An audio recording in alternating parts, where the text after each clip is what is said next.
उस समय तो मैं 3 या 4 साल का था। खैर ये बात अब काफी पुरानी हो गई। मुझे याद है जब मैं कभी गांव में रहता था तो पिताजी मुझे अपने साथ मंदिर लेके जाया करते थे। और कई बार क्या होता था, मंदिर में काफी भीड़ हुआ करती थी, मुझे भगवान नजर नहीं आते थे।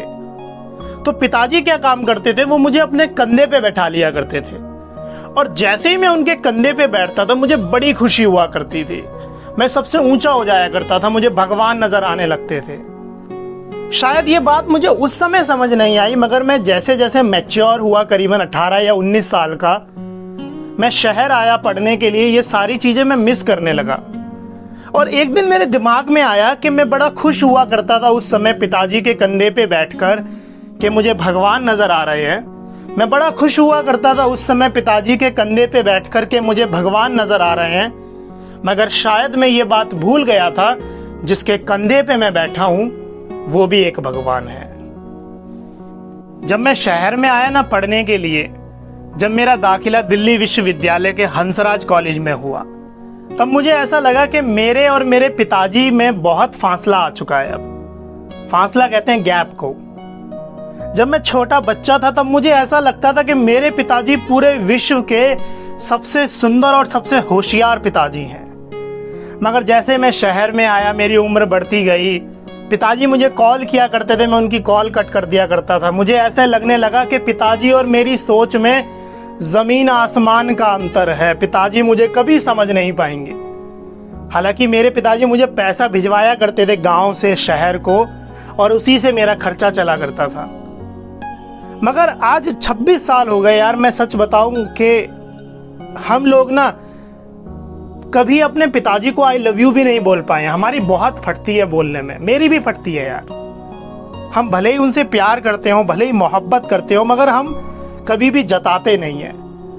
जनरेशन गैप एक शब्द बोलते हो ना आप लोग, जनरेशन गैप है भाई। पिताजी नहीं समझ पाएंगे यार, मैं बड़ा हो चुका हूं अब। शहर में अलग ठाट बाट है, गाँव के लोग क्या समझेंगे, मेरे पिताजी भी उनमें से एक है।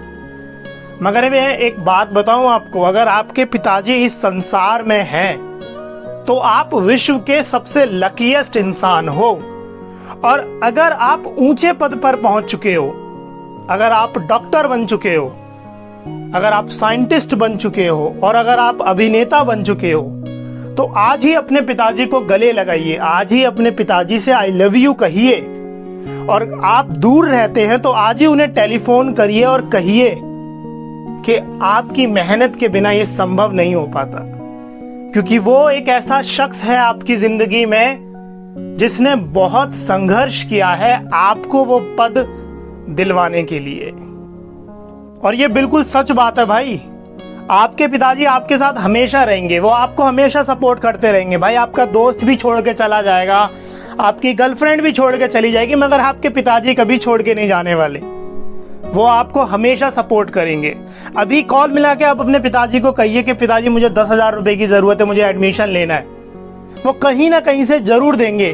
और अपने दोस्त को कॉल करके देखिए, एक बार अपनी गर्लफ्रेंड को कॉल करके देखिए, ठस्सा खा जाएंगे, नहीं देंगे आपको। भाई संसार में लोगों ने भगवान को नहीं देखा, मगर आप अपने पिता को देख सकते हैं, वो भगवान ही है। और संसार में अगर आपको सफलता मिलेगी ना, कोई आपकी सफलता से खुश होने वाला नहीं है। आपके दोस्त, आपके रिश्तेदार कभी खुश नहीं होंगे, मगर एक शख्स है जिसको बहुत खुशी मिलेगी, वो है आपके पिता। तो इज्जत करिए अपने पिता की, प्यार करिए, गले लगाइए अपने पिता को, क्योंकि आप बहुत लकी हैं। पिता दिवस की बहुत बहुत शुभकामनाएं आपको। शुक्रिया।